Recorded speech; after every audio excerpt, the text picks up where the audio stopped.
Test 4. You will hear a number of different recordings and you will have to answer questions on what you hear. There will be time for you to read the instructions and questions, and you will have a chance to check your work. All the recordings will be played once only. The test is in 4 sections. At the end of the test, you will be given 10 minutes to transfer your answers to an answer sheet. Now turn to Section 1. Section 1.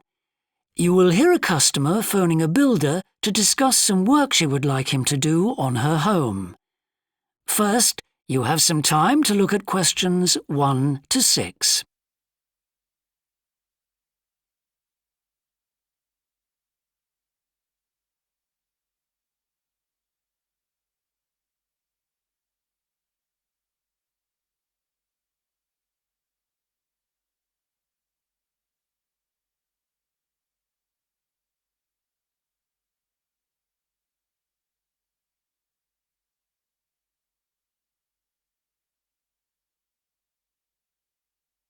You will see that there is an example that has been done for you.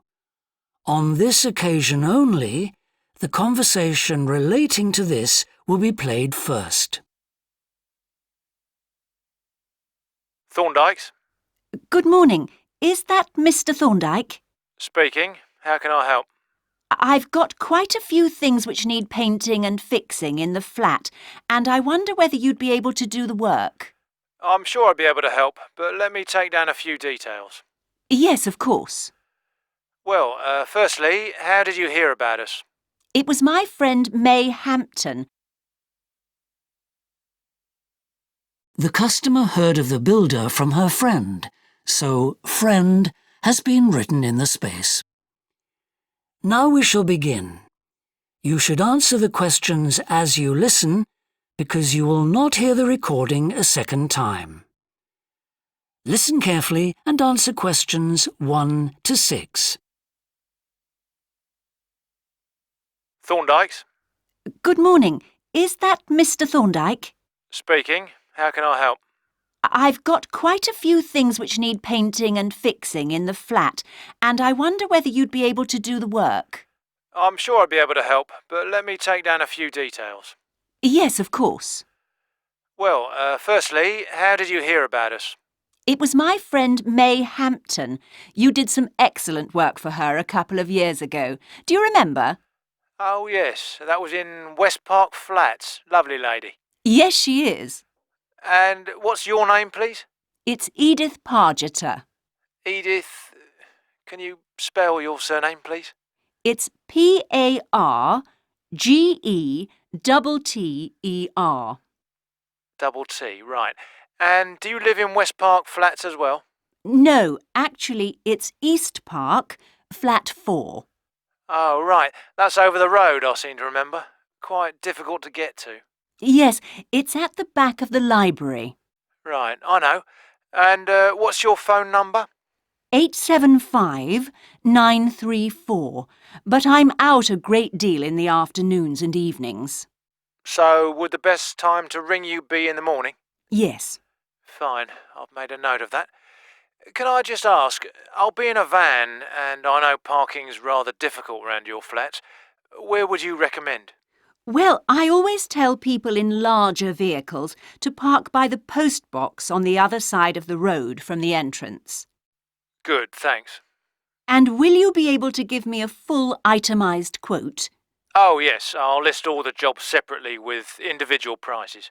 That'd be a great help. No problem. Before you hear the rest of the conversation, you have some time to look at questions 7 to 10.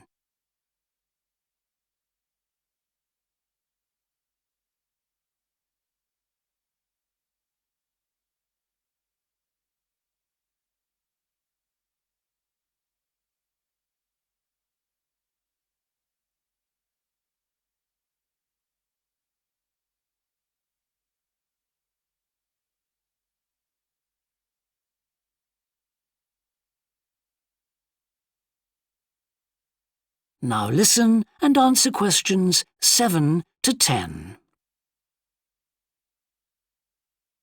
Now, what would you like me to do? Firstly, and most urgently, is in the kitchen. With all the weather damage, the glass in the door has cracked and I'd need that fixing. I presume you mean replacing? Oh, yes, and as soon as possible. What I'll do is come round tomorrow morning and do that immediately. Oh, thank you so much. The other things aren't so urgent, but, Now, I'll make a note of everything you want doing. well, in the kitchen, I'd like some painting doing. All the kitchen walls? Just the area over the cooker. It's very greasy.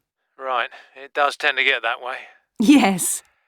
Well, if you want a proper job done, what I'd need to do is strip the old paint and plaster it about a week before I paint it. Of course. Now, May tells me you also do work in the garden. That's right.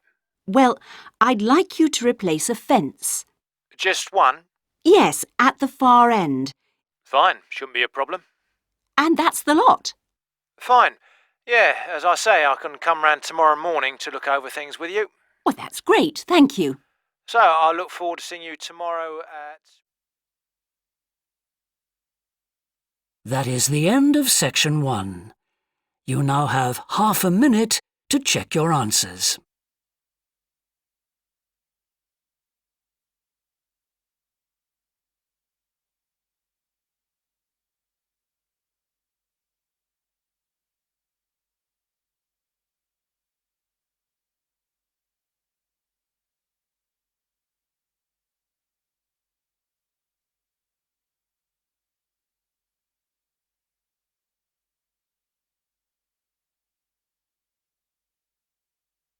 Now turn to section 2.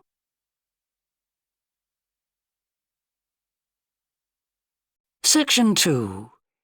You will hear a recorded talk giving an introduction to the historical theme park of Manham Riverport in England. First, you have some time to look at questions 11 to 15.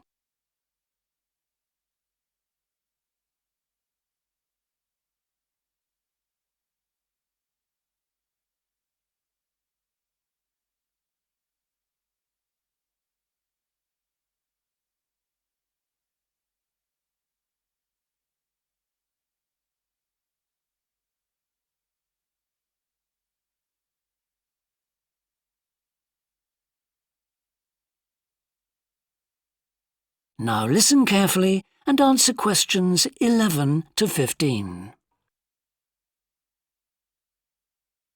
Welcome to Manham Port, where 1,000 years of history are brought to life. All the family can enjoy a day out at Manham, visit our copper mine, see models of the machinery it used, have your photo taken in 19th century costume, experience at first hand how people lived at different stages throughout history, and especially how children studied, worked and played. The port of Manham is located in beautiful and peaceful countryside, on a bend in the great River Avon, and developed here because it's the highest navigable point of the Avon. Boats can go no higher up this river, and proved a handy place to load and unload cargo to and from the sea, which is over 23 miles away.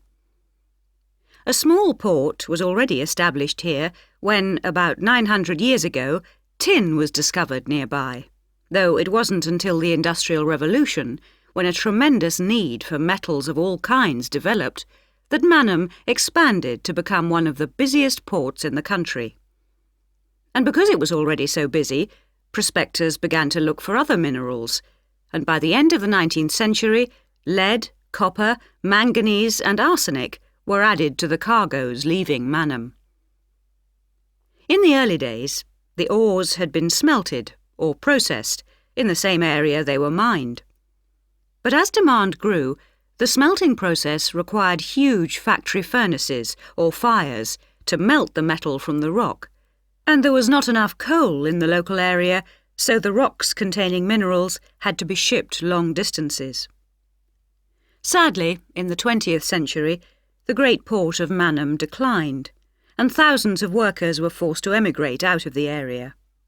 The building at the port fell into disrepair, and the place became almost forgotten. But then the Manham Trust was formed to conserve the historical resources of the area. It organised scores of local volunteers to remove undergrowth to find the original outlines of the installations. It then brought in paid professionals to match installations with maps of the original port complex and to set about reconstructing it. Today, you can see the results of this ambitious programme of restoration.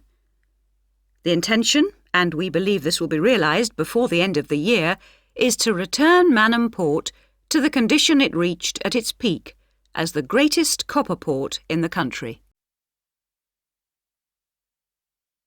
Before you hear the rest of the talk, you have some time to look at questions 16 to 20.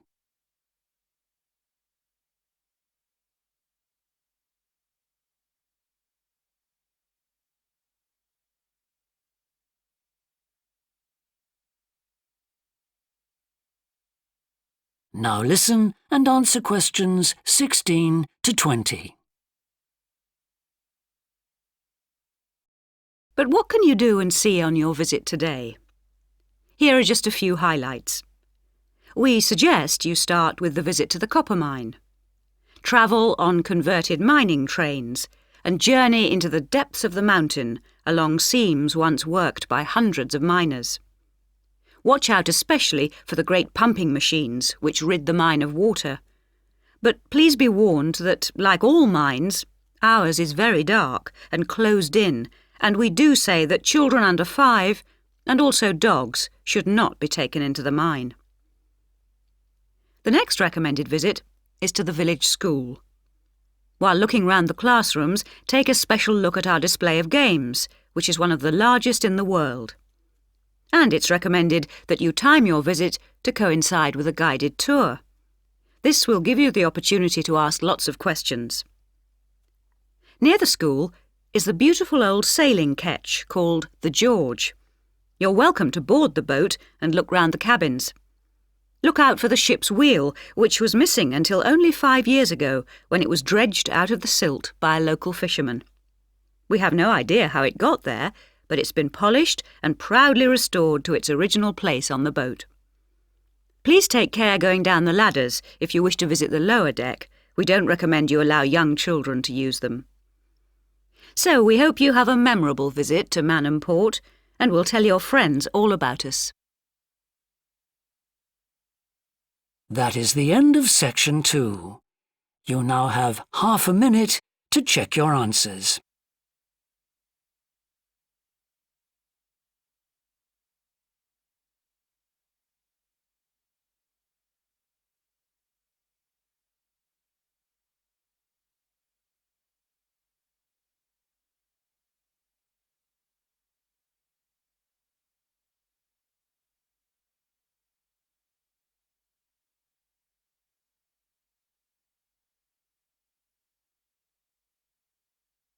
Now turn to section 3.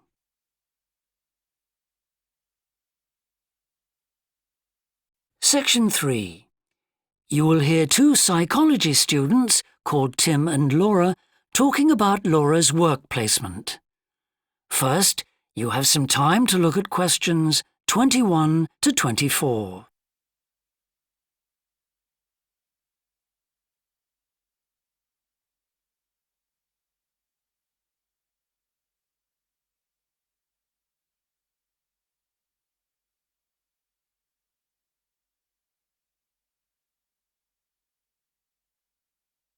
Now listen carefully and answer questions 21 to 24. Hi, Laura. Could you spare a few minutes to talk about the work placement you did last summer? I'm thinking of doing one myself. Hi, Tim. Sure. Didn't you do yours at an environmental services company? That's right. It's only a very small company, and they needed someone to produce a company brochure. And I wanted to get some business experience because I'm interested in a career in occupational psychology in a business environment. It was good, because I had overall responsibility for the project. What kind of skills do you think you developed on the placement? I mean, apart from the ones you already had. Did you have to do all the artwork for the brochure, the layout and everything? We hired the services of a professional photographer for that.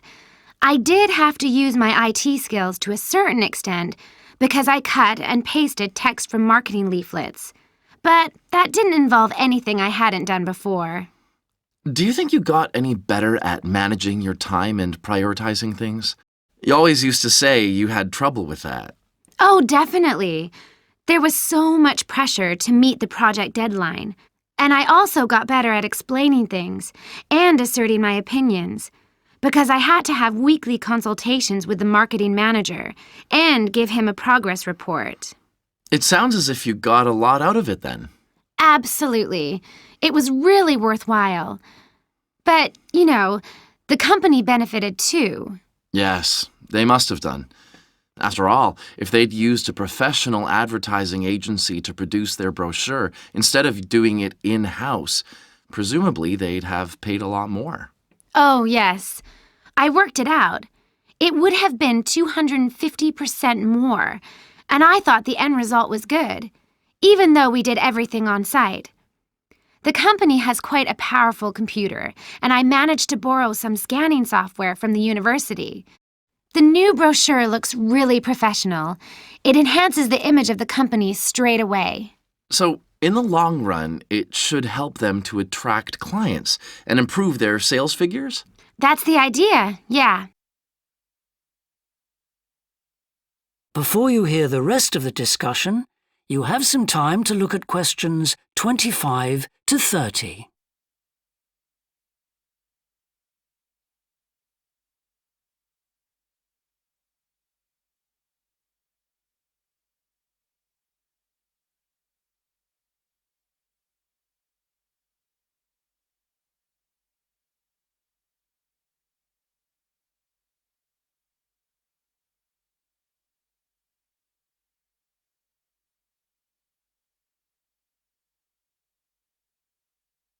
Now listen and answer questions 25 to 30.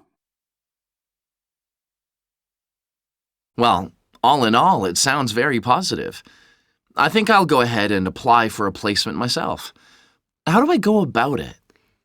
It's easy enough to do, because there's a government agency called STEP, S-T-E-P, that organizes placements for students. You should start by getting their booklet with all the details. I expect you can download one from their website. Actually, they've got copies in the psychology department. I've seen them there. I'll just go to the office and pick one up. Right. And then, if I were you, after I'd looked at it, I'd go over all the options with someone. I suppose I should ask my tutor's advice. He knows more about me than anyone. One of the career officers would be better. They've got more knowledge about the jobs market than your personal tutor would have. Okay. And then, when you know what you want, you can register with STEP. You'll find their address in the booklet. And once you've registered, they assign you to a mentor who looks after your application. And then I suppose you just sit back and wait till you hear something? They told me at the careers office that it's best to be proactive and get updates yourself by checking the website for new placement alerts. Your mentor is supposed to keep you informed, but you can't rely on that. I don't suppose it's a good idea to get in touch with companies directly, is it? Not really. But it is the company who notifies you if they want you to go for an interview. You get a letter of invitation or an email from personnel department. And do I reply directly to them? Yes, you do. STEP only gets involved again once you've been made a job offer. Right. So once you've had an interview, you should let your mentor know what the outcome is? I mean, whether you're offered a job and whether you've decided to accept it? That's right. They'll inform the careers office once a placement has been agreed, so you don't have to do that. Is that all then? More or less. Only once you've accepted an offer, you'll probably have to supply a reference, because the placement will be conditional on that. and that's something you should ask your own tutor to provide. He knows about your academic ability and also about your qualities, like reliability. Well, thanks very much for the information. I'm starting to look forward to... That is the end of section 3. You now have half a minute to check your answers.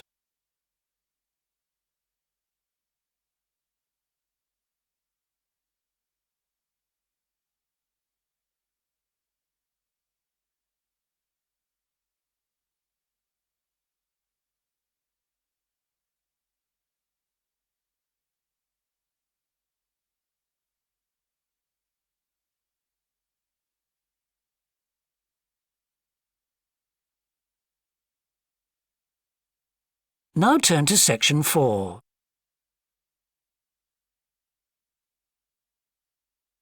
Section 4. You will hear a woman talking to a group of first-year science undergraduates about the developing science of nanotechnology. First, you have some time to look at questions 31 to 40.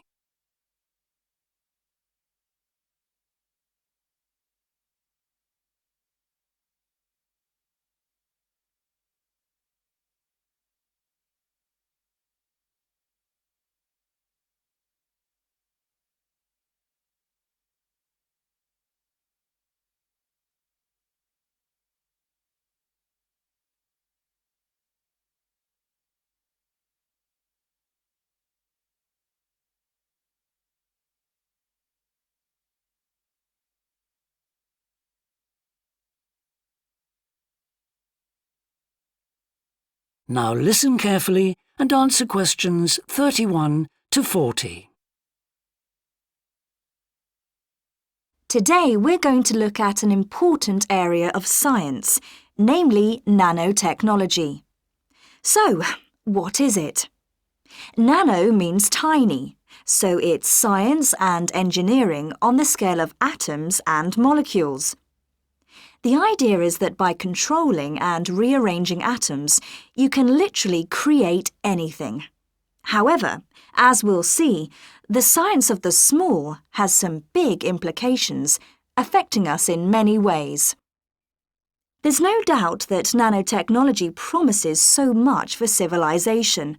However, all new technologies have their teething problems. And with nanotechnology, society often gets the wrong idea about its capabilities. Numerous science fiction books and movies have raised people's fears about nanotechnology, with scenarios such as inserting little nanorobots into your body that monitor everything you do without you realizing it, or self-replicating nanorobots that eventually take over the world. So, how do we safeguard such a potentially powerful technology? Some scientists recommend that nanoparticles be treated as new chemicals, with separate safety tests and clear labelling. They believe that greater care should also be taken with nanoparticles in laboratories and factories. Others have called for a withdrawal of new nanoproducts, such as cosmetics, and a temporary halt to many kinds of nanotech research. But as far as I'm concerned, there's a need to plough ahead with the discoveries and applications of nanotechnology. I really believe that most scientists would welcome a way to guard against unethical uses of such technology. We can't go around thinking that all innovation is bad, all advancement is bad. As with the debate about any new technology, it is how you use it that's important. So, let's look at some of its possible uses.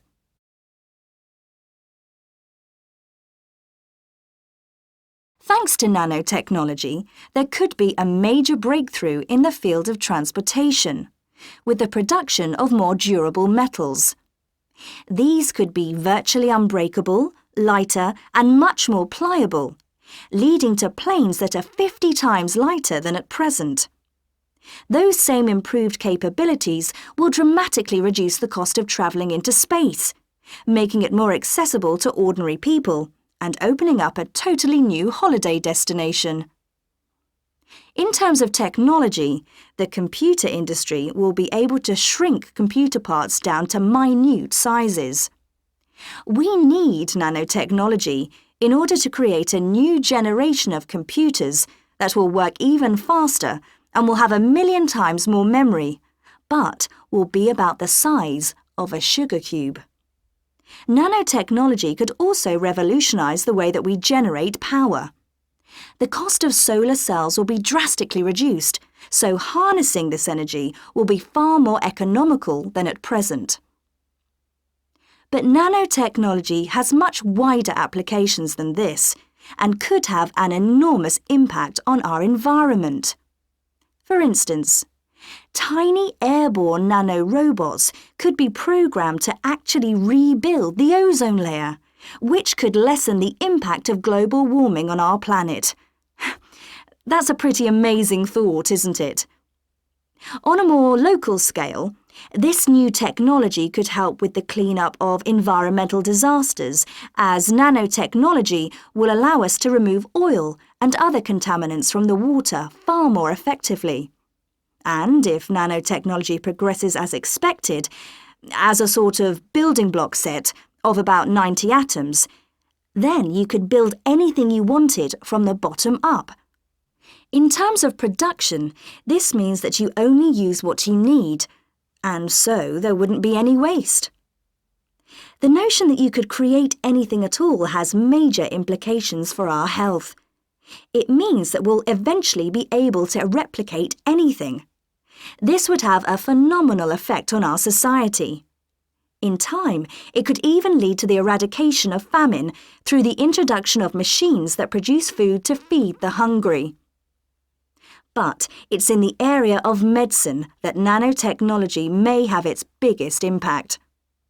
How we detect disease will change as tiny biosensors are developed to analyze tests in minutes rather than days.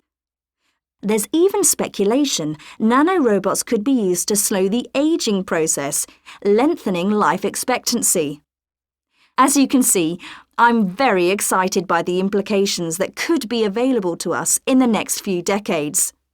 Just how long it'll take, I honestly don't know. That is the end of section 4. You now have half a minute to check your answers.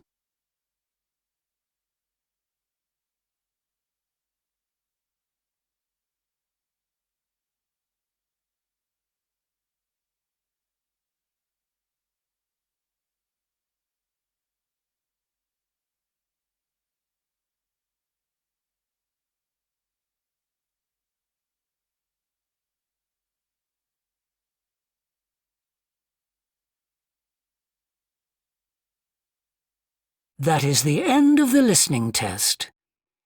In the Ielts test, you would now have 10 minutes to transfer your answers to the answer sheet.